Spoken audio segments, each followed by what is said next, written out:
বর্তমান পরিস্থিতি খুবই খারাপ। বিয়ে যা হচ্ছে তার থেকে বেশি হচ্ছে তালাক।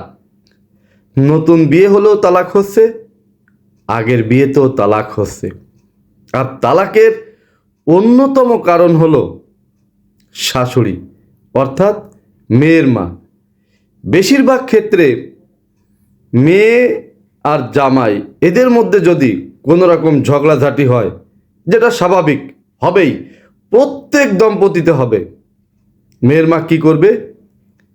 মেয়েকে উল্টাপাল্টা বুঝিয়ে জামাইকে শায়েস্তা করার জন্য উঠে পড়ে লেগে যাবে। ব্যাস, বিনিময়ে ফল কি? ডিভোর্স। আবার কি হয়, মেয়ে কোনো মতেই রাজি না, তার স্বামীর বিরুদ্ধে মামলা করবে না, মা বাধ্য করে মেয়েকে স্বামীকে শায়েস্তা করার জন্য মামলা দিতে। এমনটা করবেন না। আপনার মেয়ের যাতে সংসারটা টেকে, সে যাতে সারা জীবন একটা স্বামী নিয়েই ঘর করতে পারে, সেই ব্যবস্থা করুন।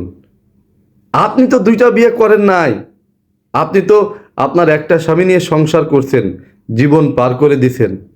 তাহলে আপনার মেয়ের বেলায় কেন উল্টোটা করবেন?